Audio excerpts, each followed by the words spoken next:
Checka. Live with Yo Checka. We are in the studio of Wonder. Okay, so Wonder got placement on 2 Chainz' album based on a true story, part 2. Produced the song on there with Rich Homie Quan. I co-produced the current single, which is I Do It. Has Drake and Lil Wayne on it. Anyway, so it was like the last week we were mixing. Like it was coming up on the deadline. We were in patchwork, and KY was mixing everything. He's like the 2 Chainz main engineer or whatever. And so I went to the studio. It's a crazy story, man. I had fallen asleep that night, and I woke up to like a ton of messages from 2 Chainz and the engineer and this other singer I was working with saying like, "Yo, come down here." So I woke up. I got over there at like 4, which isn't really that late normally for like their mixing schedule, but they were trying to shut it down early that night, so they were like shutting everything down. I was like, "Look, just give me burn me a little copy of the part of the song, because they don't like letting out the whole song just because it could leak." Yeah, absolutely. And I don't want to be responsible for that. So they just gave me the little piece that I was working on. I put it on my little hard drive, and I came back here to this place. Like, I made it here like 5 in the morning, and I just did like 3 different versions because no one was there to ask like, "Yo, you fucking with this?" before I finished it. So I just completely finished 3 versions, emailed them out to Tit because he was on tour at the time. 2 Chainz, I call him Tit. And the next day, they were labeled 1, 2, and 3. The next day I heard back from him, he picked number 2. And so I tracked it out, gave him the tracks, and they finished mixing it, and everything is so tight. Like, I hadn't actually heard the song until, did they play it at the listening party? I heard part of it at the listening party. They didn't even play the whole song, so I heard it then. I heard they changed the part, like, they took, the part that I was working on was originally had Drake on it. So they ended up writing something new. 2 Chainz put something on it, so it just sounded completely different. So I got like this whole other version that nobody's ever gonna hear. How did you feel? Like, first of all, how long have you been trying to get some placement on with 2 Chainz, and how long do you even know him? I mean, is there a relationship there already? I'm gonna try and count how many years I've known him, but at least the relationship goes back at least like 6 or 7 years. And we've been working together professionally for about that long, 6 or 7 years. I engineered on the first Player Circle album and produced the song Better Knock featuring Ludacris. And then I worked with them on their second album, engineered a whole lot of their stuff. I produced Big Dog featuring Lil Wayne and Baby. I produced another song called Weight Dropping featuring Raekwon, which is like... You're like a hidden mystery. What is going on? Like, Wonder, you've produced a lot of stuff. Produced a lot of stuff, definitely. But who knew? I didn't even know. I don't know. I mean, like, a lot of producers know, a few rappers know, like people that are really into it. But it's just like I haven't been in a lot of videos. I haven't been like, I don't do hooks or rap. You don't like promote yourself necessarily. You just produce. Articles, yeah. I produce a lot, but this time around, like, I'm gonna try to be a little bit more public because I realize like it goes hand in hand. Like, it can't just. I've always tried to be like, oh, I'll let the music speak for itself, whatever. It does and it doesn't, That's all. So tell me about the part with what's his name, Rich Homie Quan on the track. Are you cool with him too, or? I've never met Rich Homie Quan. That was another one of those last minute additions.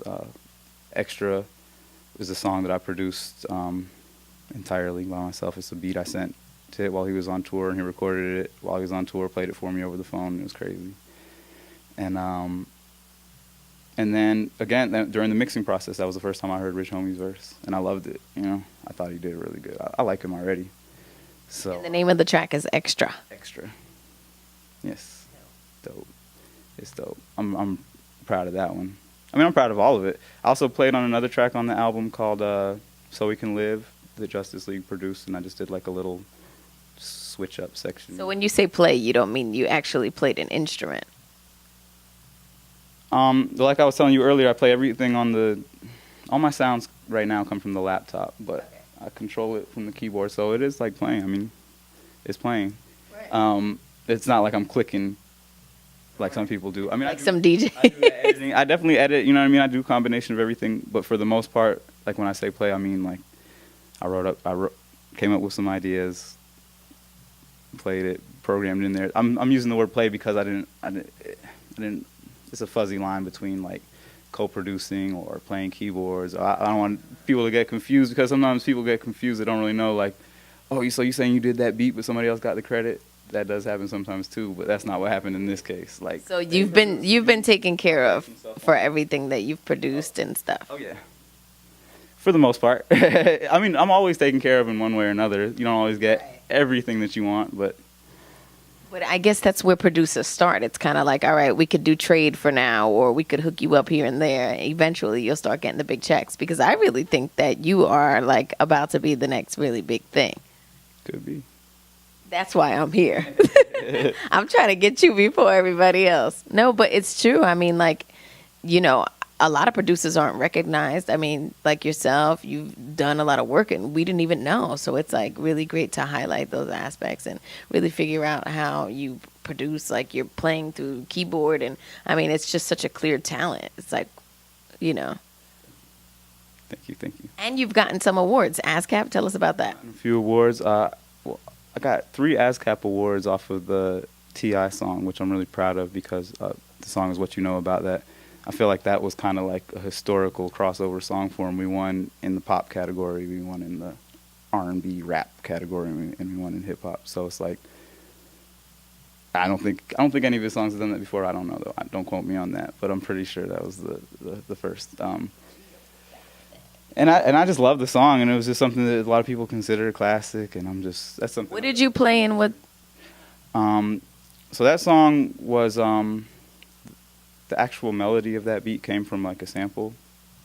So I was listening to a Roberta Flack song, and I was trying to chop up the sample, which is a way like you take a recording and you can kind of like assign each sound to a little pad, and you can make it fit with like with a rap beat, you know what I'm saying? Because like old records, sometimes they would just play freely without any click track, and then everything, almost all rap stuff is like on a grid, quantized computer.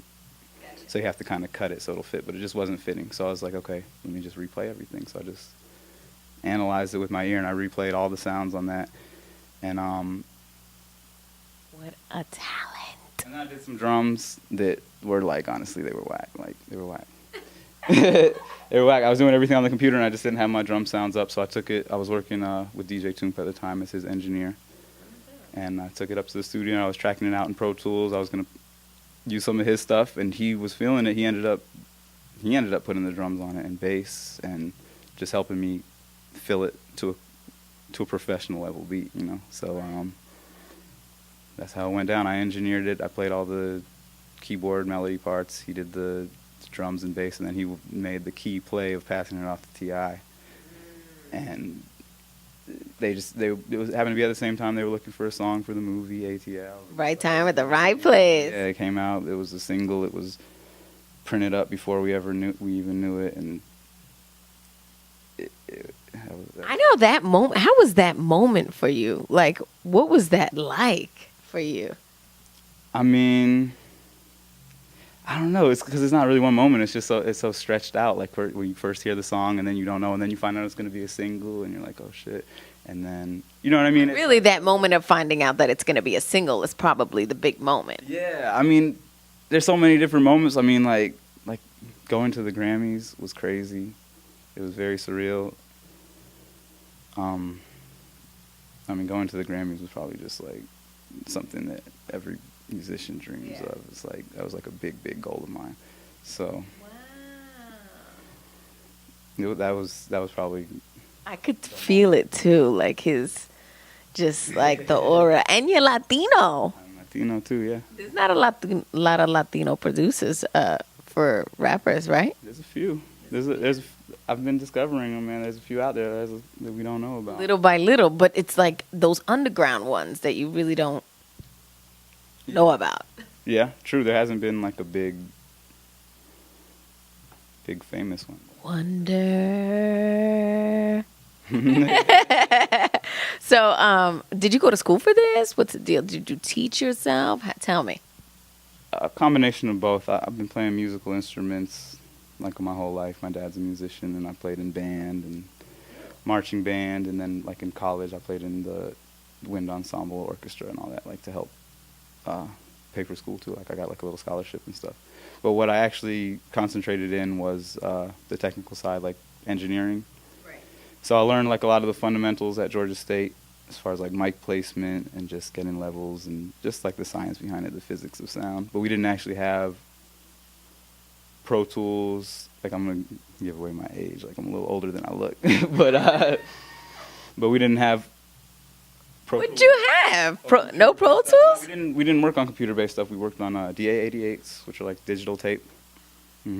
So I learned like on a lot of hardware and stuff. But at the same time, the software was out, but it just wasn't a program for it at that school. So I was getting like pirated software from friends, and I was on a PC at the time, and I was just trying everything out, everything I could get my hands on. Just like, I don't know, producer nerds are gonna watch this. So like Acid, SoundForge, Fruity Loops. Fruity Loops. I know Fruity Loops. Logic, back when it used to be on PC, and that was the one that I loved the most. And now it's only Mac, so I'm a Mac, and I do Logic and Reason. Those are my two main software platforms.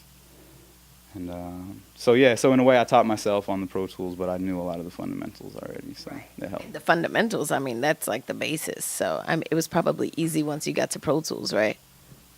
Yeah. It was just, I mean, each software has its own certain tricks, so luckily I have lots of engineer friends. Even if, so have you done any like metal records or rock and stuff? I know you're surrounded by that here in the studios. Have you done any of that as well?